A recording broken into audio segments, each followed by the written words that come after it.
Radio Chingalo, restoring everything in Christ with love and truth. Good afternoon with the main news. I'm Kennedy Mbewe Jr. Kindly be informed that we are also streaming live on the Radio Chingalo Facebook page and our YouTube channel. The headlines: safety of journalists are discussed. Political violence detrimental to national unity. Chipolopolo coach Milutin Sredojevic says lessons have been learned from yesterday's 1-0 defeat away to Botswana.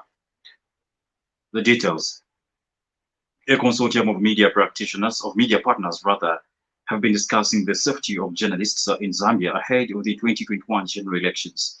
The stakeholders met at a workshop which was looking at the safety of journalists in Zambia, held from 10th to 13th November 2020 in Lusaka.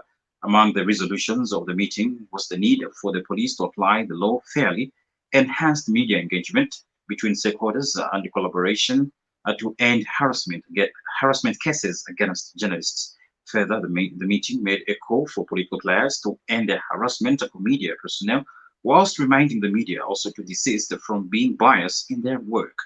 This was in a joint statement signed by Justin Mapoma, who is the Independent Broadcasting Authority IBA Director General, Austin Kayanda, MISA Director, Ken Tonga, who is the President of the Media Owners Association Zambia, and Serene Johansson, BBC Media Action Country Director. Airtel Zambia has donated COVID-19 assorted items valued at 54,000 kwacha to government schools on the Copper Belt. Airtel Zambia Regional Business Manager Felix Simfukwe says the donation has been made to keep teachers and pupils safe. Of meeting the minimum required public health requirements and needs support to be able to keep learners safe and healthy, as well as members of staff. The total contribution or the total amount is about 54,000. So we're running the donation is 54,000. And the Copperbelt Provincial Education Office says it will support every effort by private entities which are aimed at protecting teachers and learners in schools from contracting COVID-19. Provincial Education Officer PEO Felix Ngoma says his office is always excited when any partner comes on board to support the betterment of education in the province. Mr. Ngoma said this when he received the donation on behalf of the schools to Sekele Secondary School in Kitwe this morning. And recognize that we cannot do everything ourselves. We need other people to come on board. So whenever we have an occasion like this, where partners come on board to support what we do, we are very excited and very, very, very happy. So thank you, Airtel. This is great, and we are very grateful for the donation that you'll be making this morning. I can assure you it will go a long way in supporting our efforts to address the issue of COVID-19, especially in our schools and among our pupils. The donation has also cheered learners at Usekele Secondary School. It can help us in a very important way. Firstly, I'd like to say thank you. And we all know that some people here cannot afford some masks and some hand sanitizers to use. So this can really help in a very important way. It can play a very vital role in our lives, especially that there is this COVID-19. So it can help us in a way that we can be safe. We can be safe. For example, washing our hands, we can use those hand washes that we've just been given. We use these donations to help us with the fighting of the COVID-19. And in giving a vote of thanks, Kitwe District Education Board Secretary Crispin Nyungila thanked Airtel for plowing back to the community. So we'll go a long way and save lives, because not all these learners are coming from rich families. Not all of us who are seated here are coming from rich families. We are failing to provide the face masks that you've donated today. We are also failing to provide the sanitizers that you've donated today. So I want to assure you that what you've given us today will go a long way and will be given to the learners. The Health Workers Union of Zambia has warned its members not to fall prey to illegal dealings such as pilferage of drugs. General Secretary Lewis Mkosha says patients should not be deprived of their right to medication because health workers are stealing drugs. He says despite the harsh economic situation, workers should abide by the principles of professionalism. We know financial benefits and today they are handling things that what's going to them.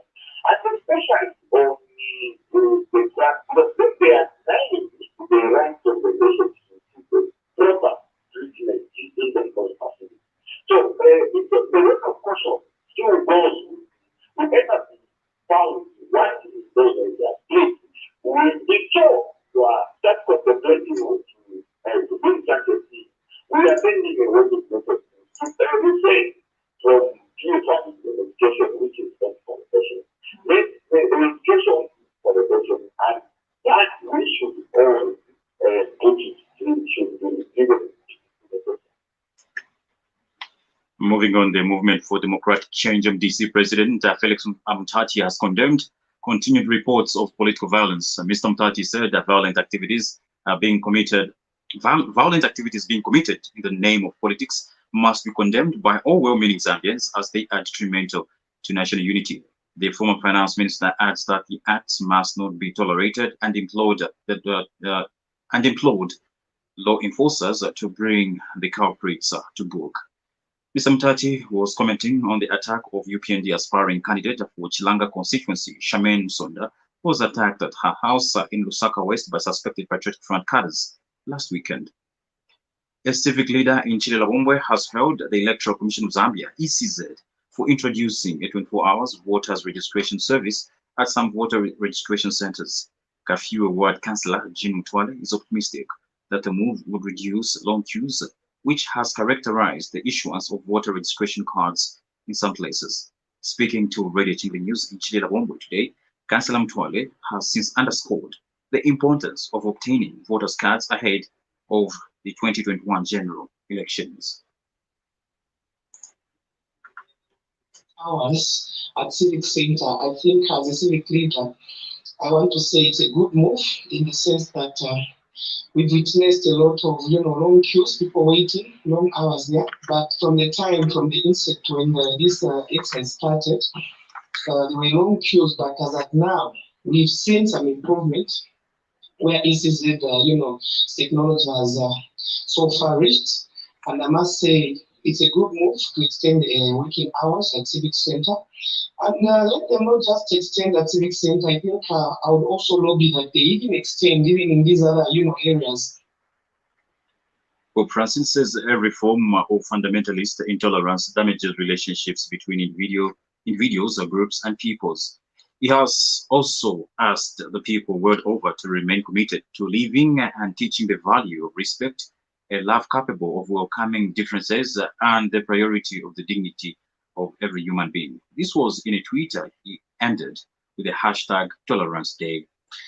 In sport, as hopes of qualifying to the 2021 Cameroon AFCON tournament continue to dwindle, Polo coach Milutin Sredojevic says lessons have been learned from yesterday's 1-0 defeat away to Botswana. Mitchell says his focus will now be on the remaining 2 matches against Algeria and Zambia in March. Speaking in a post-match interview, the coach admitted that Zambia allowed a chip goal in the 60th minute, which changed the complexion of the entire match up to full time. Mitchell added that Botswana was tactical and resolute in defense, which made it hard for Zambia to penetrate. Surprisingly, the 3 o'clock defenders are more reactive and dependency in recent helps. Unacceptable mistake that later put us from 6th minute until the 95th minute to remain high line to try to attack to burn the baskets. It's not easy to play against African players in authorities. It is a situation that they are now allowing to help. And the Football Association of Zambia, FAZ, says it is disappointed with the result. FAZ President Andrew Kamaga says the executive will carry out a post-mortem as the attention now shifts to the remaining matches. Either win, lose, or draw. Certainly, it wasn't a good result. And, we hope that we can pick up from this loss and see how we go forward. But certainly, it's very disappointing. It's not what we expected. As an executive, we obviously sit and carry out the postmortem. Then look to the next games match against Algeria at home and away to Zimbabwe. Of course, we are bottom with 3 points. Botswana with 4, Zimbabwe with 5. But we still have 2 games to play, and we can't give up at this stage. Andrew Kamanga. This news broadcast comes to you in the community service of Radio Chengelo with compliments of Moose Milling and Zambia Catholic University. International news as monitored from the BBC. The world's only known white giraffe has been fitted with a tracking device in northeastern Kenya. Conservationists say the male giraffe was until recently one of the 3 giraffes which the rare genetic trait, but a white female and her calf were killed by poachers in March in a village in Kenya's Garissa County. Its white appearance is due to a condition called leucism, which causes skin cells to have no pigmentation. Ethiopia's minister in charge of democratization, Zadig Abraha, has said the ongoing fighting between federal troops and those loyal to the Tigray region government is not a civil war. The minister also told BBC's Focus on Africa that the conflict will not escalate into the region. This is after regional heads of state Yoweri Museveni of Uganda and Kenya's Uhuru Kenyatta called for talks and cessation of hostilities. Mr. Zadig said the government will help its citizens return home safely. And finally, Hurricane Iota, a Category 4 storm, which for several hours reached an intensity of 5, has come ashore in the Caribbean coast of Nicaragua with maximum sustained winds of 250 kilometers an hour. With warnings of flash flooding and landslides, thousands of people in the storm's path were evacuated. The Colombian president, Eva Duque, insisted the threat was real.